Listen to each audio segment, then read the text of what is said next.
You know, something interesting happened over the weekend in our news cycle, Yo-Yo and Vanessa. Have you noticed anything interesting in the news cycle over the weekend? And the So many news things. cycle. Like, Yeah, did you notice anything? well, there's been a few people arrested from the protests last week. There were, Oh, correct, but that's not what I was referring to, but we will get to it. Ah, What was interesting in the news cycle is we didn't have to hear from Donald Trump because oh, it was very yes, quiet. It was a very nice, relaxing weekend. At least I didn't have to hear yes, from this dude. I don't even know what yes. to call him anymore. Okay, because I can't even call him Orange Guy anymore because Orange Guy's a caricature, but he's not even a caricature anymore. He's just just a horrible, horrible human being. So we can't even caricature him anymore. But I didn't have to hear from him, and neither did you, and neither did 330 million people in America. And it Amen. was really a nice. They didn't really have a lot to say. You know, they kept talking about the insurrection on Wednesday on the news, but they didn't really have much to say because we didn't hear from him. He's been banned by Twitter. He's Yeah. been banned by Reddit, Twitch. Poor guy can't game anymore. Poor Donald Trump. Shopify Jeez. banned him. He can't shop. YouTube banned him. Facebook banned him. Oh my Instagram God. banned him. TikTok he can't make any more 60-second dances in front of the camera. Him and Melania can't do that. Pinterest blocked him. He can't Dad, he he can't even get inspired. he can't even match plans with colors anymore. Are you serious? Yeah, I mean he can't pick color patterns anymore. Poor guy. He's been Man. banned everywhere. So I actually have a question. So I Yes. actually was talking to a lot of my friends about this weekend, and they brought up the fact that take away Donald Trump, but they felt uneasy at the fact that they took away, his Twitter because of freedom of speech. So, at first I was like, what are you talking about? This man is vile. Like he's a horrible person. He needed to be taken off. And they were like, well, so where's the line start? So it's like, is it just because he's a public figure? You guys took him off of, Twitter. And I'm like, well, death happened because of what he said. But they were like, well, he didn't actually say go and kill him. He didn't say go to the Capitol and run amok. Right. He was just speaking his mind. So Well, what's your thoughts on that? my thought is this: Twitter's a private company. They can choose who they want on their platform and who they don't want. They're not run by the United States government. Donald Trump is the president of the United States. He can have a press conference. He can go on the news. He can go on a radio show. He can make a press release. There are hundreds and hundreds of ways that Donald Trump, as a public figure, can, if he chooses to, get his message out to the world. But that doesn't mean that Twitter, as a private corporation, a private for-profit corporation, has to be involved in Donald Trump's nefarious attempts to overturn the United States government. They say they don't want to be involved. That's not what their private company is about. Okay? It's like a bank saying, you know what? We don't want to be involved in drug trafficking. We don't want to be involved in something illegal. So See, to but that's me, illegal. drug trafficking is so is overthrowing the United States government. So I it's mean, not. So it's not. So technically, that's not. he's So not that's not. actually So that's saying that. well, that's what he did. To me, as a private company, there is no freedom of speech there. You have to abide by the rules that private company does. And as a matter of fact, Twitter lost value on the stock market. I don't know what it closed at today, but it was down. And it was down because they knocked Donald Trump off. They think that Twitter's now going to, the stock market believes Twitter's now going to lose their people who are on that platform. Maybe they'll go somewhere else. But that's a decision that a private company makes. It's a for-profit corporation, whether they want to be part of a situation where there is a politician who is trying to overthrow the U.S. government and stay in power when he doesn't deserve it. So I don't So see. so I don't freedom of see. speech I don't see. There is no freedom of speech in when it deals with private companies. when it deals with a private company, right? Gotcha. Yeah. Okay. Okay, just like there is, and now you can disagree with that, and if you disagree with that, then we should change the law. But that's what And the, that's what that's right. what the law says right now. Just I like mean, Right. if you're a private club, there are private clubs out there that restrict blacks and Jews and men or women or vice versa. And that's their right. because they're a private club, Organization. Yeah. organization. And it's definitely that Now, part. and you may say, you know what, that's not right. Well, then they should change the law. It's in the Right. fine print. Right. It's in the fine print, right? When you check before you're about to sign up to that app, there's always that little checkbox that none of us read. Right. So I don't have a problem with it at all. Donald Trump, he can still get his word out if he wants to. He can go make a press conference. He can go. I definitely don't have a problem with it, but this is just conversations that we're coming up with. And even like a lot of public figures, like rappers, singers, actors, the people that said take Donald Trump out. You know, it's a little frightening because they have a platform just as big as he does. You know, and they're like, well, so is it? You know, are you guys gonna just take all of us off? That is correct. They can. That is absolutely right. You have a person, for example. All right, take any famous person. Take, the Kardashians. Take Yo-Yo Elias TV. You don't own your followers. You have no right to your followers. Who owns your followers? Instagram or Facebook, whoever. Which is why they could take away. They can take you away anytime you want. The only time you own your followers is if you have your own platform, and you collect your followers yourself. Right. Which is why, a lot of companies say, hey, sign up for this newsletter, on our website, because now all of a sudden they own that follower because, they have that follower's information. But on Instagram and Facebook, you don't own, you have no right to anything.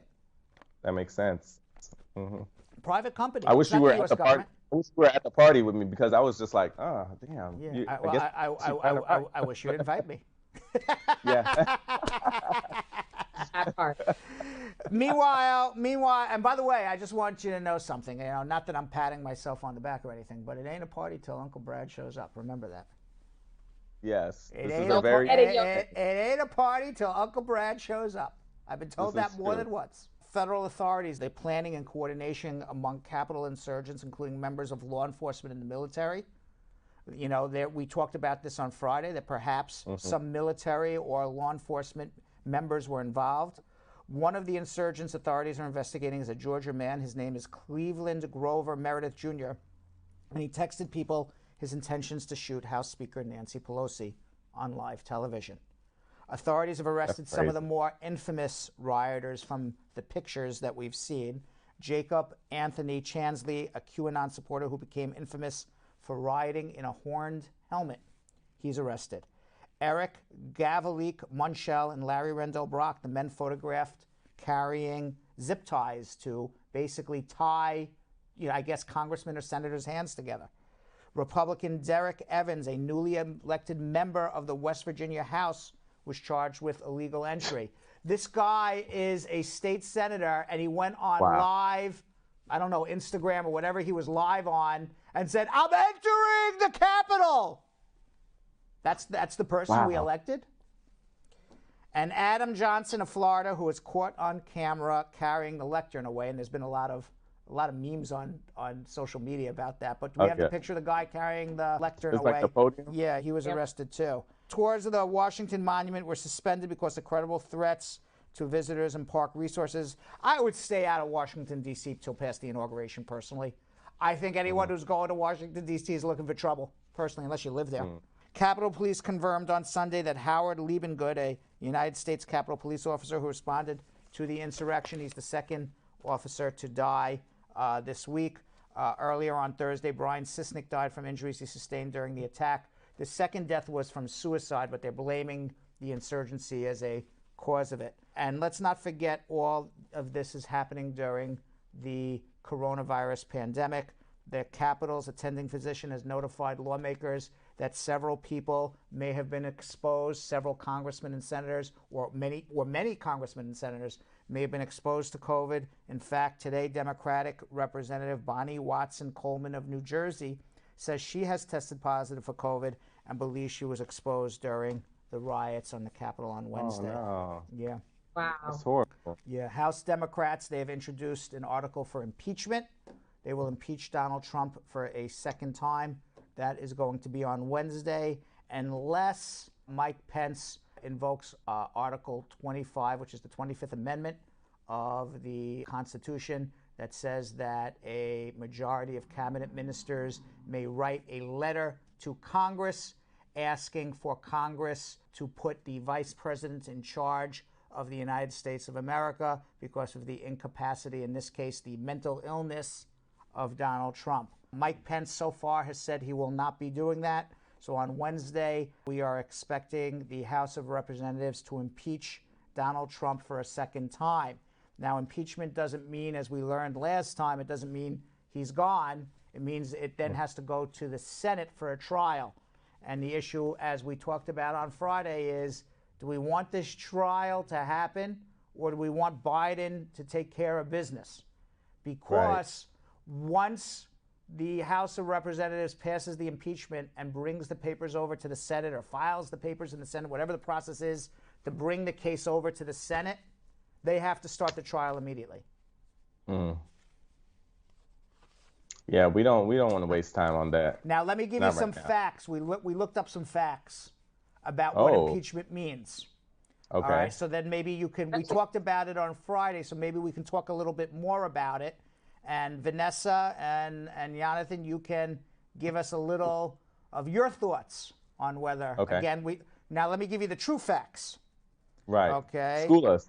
All right. Trump would only lose his pension. He gets a pension, a $200,000 a year pension, only if both the House votes to impeach him and the Senate votes to remove him from office. Impeachment itself in the House of Representatives does not result in Trump losing his $200,000 pension. The law makes clear that presidents have lifetime Secret Service protection. They will continue to get Secret Service protection. Even a Senate vote to remove Trump would not prohibit him from running in 2024. He could still become president in 2024 unless the Senate votes a second time to bar him from running. So he would have to be impeached by the House, voted out of office by the Senate when he's already out of office, and then have a third vote on whether he's allowed to run for president again. Me personally, it's too much. Me personally, I would let law enforcement charge him criminally, and if he pardons himself, I would fight that all the way up to the Supreme Court on whether a president can self-pardon himself. That's what I would do. Yeah, because if he's actually charged criminally, then does that take him out of the chance of being able to run again? Well, no, not necessarily. But I don't know. Maybe less people would want to vote for him. Right. But if he's in jail, I don't think you could run for president in jail. This is true. But would he still be getting his pension if he's in jail? Yes. Yeah, he's going to get that. He's getting his pension no matter what. I don't want him getting nothing. We've learned. We don't want him getting anything either. But most importantly, I just want him out of office. I want him out of the news. And just get out. Yeah. Meanwhile, it's very interesting. You know who raised the money and paid for this event on Wednesday in Washington? That was the event that somebody had to pay for all of this, for the staging, the microphones, the loudspeakers, the Trump signs. Cost $500,000 to put on those speeches where Trump said, "Go attack the Capitol." It was all paid for. At least the money was raised through conspiracy theorist Alex Jones. Now, let me tell you who Alex Jones is. Alex Jones is a guy who has appeared on multiple Stop the Steal rallies in the week since the election day. He was seen in the crowd outside the Capitol on Wednesday.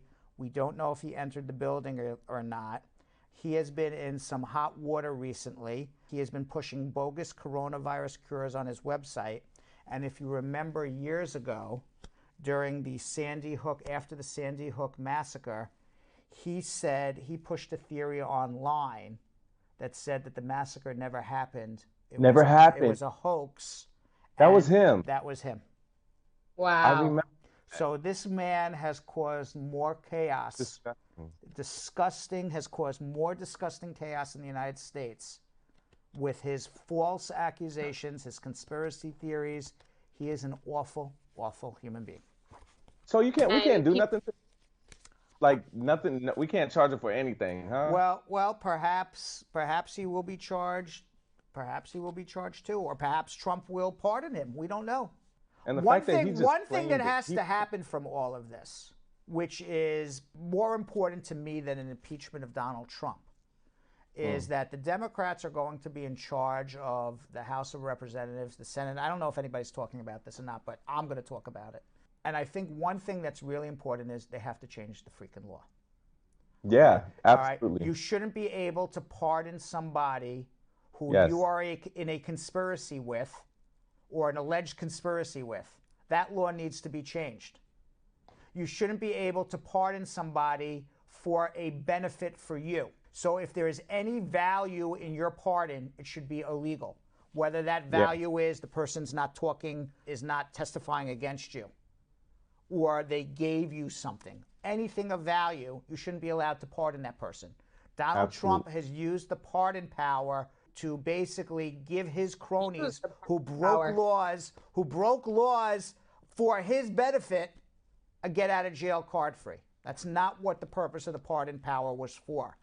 Number two, the Democrats, Biden, the House of Representatives, and the Senate, they got to change the law and mandate that presidents, people who are running for president of the United States, has to give their tax returns out publicly. There's none of this nonsense that we're not going to show your tax returns. And number three, they have to strengthen the law. I don't know how to write it. I'm not a legislator. But they have to strengthen the law that prevents presidents from profiting on their presidency, like Donald Trump profiting from his Washington hotel, making all the dignitaries stay at his Washington hotel. And if they stay at this Washington hotel, you know what? You get to meet Donald Trump maybe. But if you don't stay in the Washington hotel that he owns and pay for his hotel room, maybe you don't get to meet Donald Trump. Right. Okay? So all of those laws need to be changed. To me, that's more important than impeachment. That this crap doesn't happen again.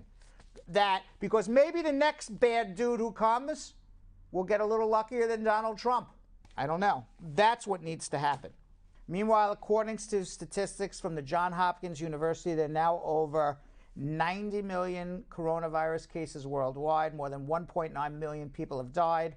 50 million people have recovered globally. In nations where vaccines have been authorized, criticism is mounting over shortages and delays. Some hospitals in the United States have had to throw out doses. Or if they weren't throwing out doses, whoever happened to be in the hospital at that moment got it and just got lucky because their supply and demand levels don't match up. For example, the Moderna vaccine, once it comes out of the refrigerator, it's got to be used in 6 hours. And they've been taking vaccines out and not using them. So a lot of vaccines are going unused. And a lot of vaccines are going to elderly people. And they should be. I'm not saying they shouldn't. But until we get vaccines into as many arms as we can, this is just going to continue. You're going to be at home doing the show from home. Restaurants are going to be closed, and I'm going to be announcing every day coronavirus statistics. That just keeps on growing and growing. To me, it's more important just get a vaccine in anybody's arm.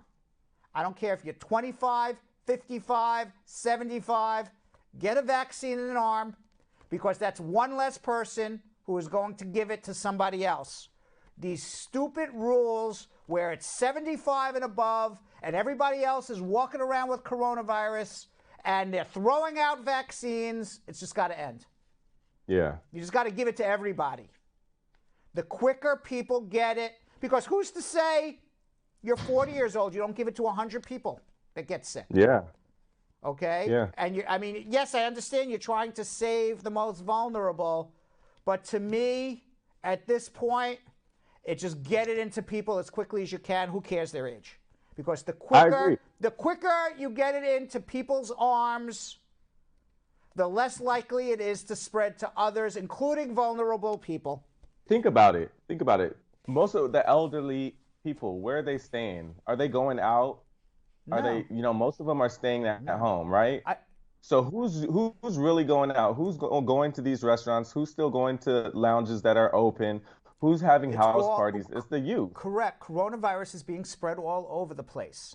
And it could be even spread to vulnerable people, all right, who are 65, who are 60, who maybe have cancer or a health condition. Those people are vulnerable to die too. Exactly. And maybe they're in a home with a younger person who's That going to part. bring it into their home. That part. Okay? So for you to say these people can't get it, but if you're over 75, you can? What if you're 74 or 73? Right. You're not vulnerable? Right. Yeah. Kind of Clearly. stupid rule. I It's understand. dumb. I understand Right. that you want to protect the vulnerable. But what we are doing is we're protecting a small sliver of people, and we are throwing away coronavirus vaccines, and we are not making the world better. We are all suffering collectively as a result and spreading it to each other. I'll give you some statistics. In the week since vaccines began in mid-December, stories of doses sitting in freezers for weeks or being discarded have emerged. Now, here in New York, Cuomo has stuck to rigid guidelines. On Friday, after repeated criticism, he finally decided to say, okay, if you're over 75 years old, you can get it. But 66% of the vaccines that have been allocated to the city of New York are going unused. And we're all eating in the cold. That's That what's makes no happening. sense. Makes no sense whatsoever. I saw you posted on Instagram the other night, Brad, Yeah, when you were. Because I'm angry about it. I posted on my Instagram. I said, you know what? This is beyond stupid. I am eating in the cold in a restaurant in 3 layers of clothes. All right? I may not get coronavirus, but I'm going to die of pneumonia. Okay? Right. All right? I'm freezing. I'm wearing a hat. I'm wearing gloves just to get out of my apartment because I've been stuck there for so freaking long. And then I put a video up. There's a tent. There's a wall. There's a ceiling. There's another wall. There's a wall on that side. There's a wall on this side. We are enclosed. Yep. Sitting I on was saying a the same thing. What's the sidewalk. difference? What What's is the the difference? freaking difference between being enclosed in a tent, but that's legal, all right, because maybe they have some flaps that let in some air. Why can't the restaurant just open the freaking windows? Right. Why Yeah. can't we just start giving coronavirus vaccines to people who are going out and actually the ones who are spreading it? Backwards. It is so freaking backwards. And I was like, I can't. Yeah. We legit had that conversation this weekend because we had to go to brunch for my best friend's birthday. We sat outside, but we were still enclosed. So we're all like, well, what's the difference? Yeah. Our food is getting colder faster. Correct. We're freezing. Correct. The whole thing, It the makes whole no thing, sense. the whole thing is stupid. Yeah. And I will leave it at that. Stupid. And as a matter of fact, at least 10 people on my Instagram sent me a private message. You should run for governor, Brad.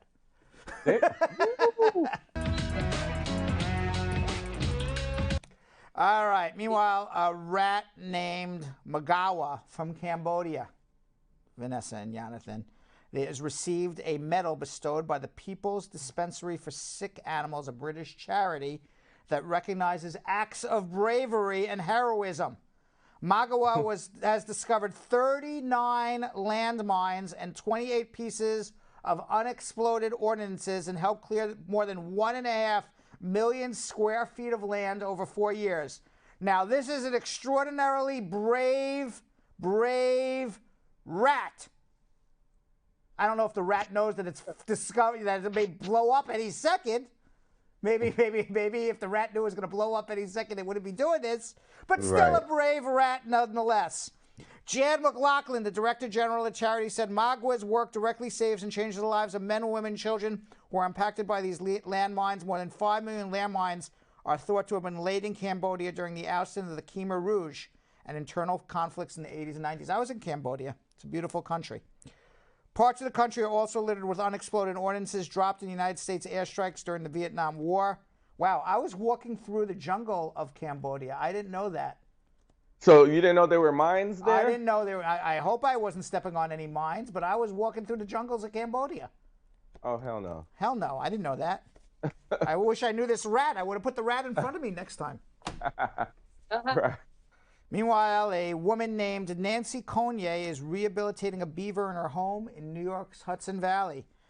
Coney's video of the beaver on TikTok is now a sensation. Millions and millions of views. Says Coney, Beav started just kind of collecting anything he could get his little paws on, so anything that was at his height, around the house he would grab. He does seem to like doorways. He dams a lot in front of my front door. Future first dog Major Biden has been adopted from a shelter, and he is getting a virtual inauguration. Biden is not the only one getting some fanfare as he enters the White House. His rescue dog Major is being honored by the shelter he came from. The Bidens adopted Major, a German Shepherd, in 2018 from the Delaware Humane Association. The shelter is calling it the largest virtual party for dogs ever. The inauguration event is scheduled for January 17th, 3 days before the inauguration. A $10 minimum donation is required to join the Zoom event, and all proceeds go to the Delaware Humane Association. Inauguration. It's an inauguration. Yes, I like that. So that's 3 days. Awesome. 3 days. Will you pay $10, Vanessa? No. To go to the inauguration? I think I could sit this one out. Yes, I think I will be sitting the inauguration out too. He's not the only rescue animal that was in the White House. I believe Bill Clinton had like a cat. Really? Oh yeah. Oh wow. Yeah. Very good. Very good. Yeah. I didn't know. Yeah, it was Socks. Yeah. Bill Clinton's cat was named Socks. It was a rescue cat. That's pretty big. I think that's awesome to be a rescue. Look at it. Look at Sock. Yeah, what a lucky little cat. Goes from being an orphan. It's like little orphan Annie's story, except it's a cat or a dog, right? You go from an orphan to being like adopted by Daddy Warbucks. That's huge. Right? Yeah. A homeless man risked his life to save several cats and dogs trapped in an Atlanta animal shelter after it caught fire. Very nice story. I like this. Yeah. Keith Walker rushed into the W Underdog shelter on December 18th after a fire engulfed its kitchen. He told CNN, I was really scared to go in there with all the smoke, but God put me there to save those animals. Aww. If you love a dog, you can love anyone in the world. My dog is my best friend, and I wouldn't be here without him, so I knew I had to save all those other dogs. Aww. Luckily, W Underdogs was only a week away from being moved into its new facility in Atlanta, so no harm, no foul. He was able to rescue all the animals, 6 dogs, 10 cats. Says Hamlin, I can't thank him enough for. Hamlin is the guy who owns the shelter. I can't thank him enough for saving my animals. I'm still in disbelief because I've been around the fire and I know how fast they can flare up. He is my hero. Very nice. Yeah, I hope they do something for him. Yes, they should. Yeah. Not every homeless person, has a mental disorder. Some of them are just down on their luck, but still good people. Yeah. Everyone always thinks, homeless people is, everyone has like some sort of mental disorder that, obviously some do, but no, certainly a lot, most are just down on their luck.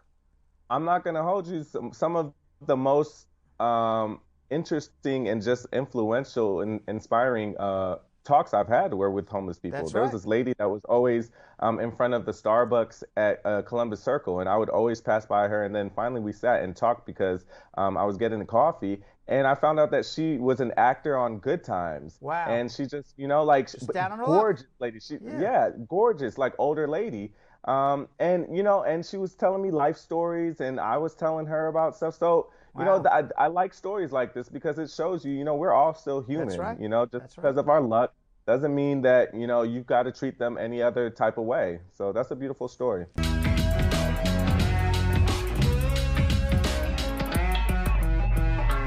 Thanks for watching. For more Brad Show Live, like and subscribe to our YouTube channel.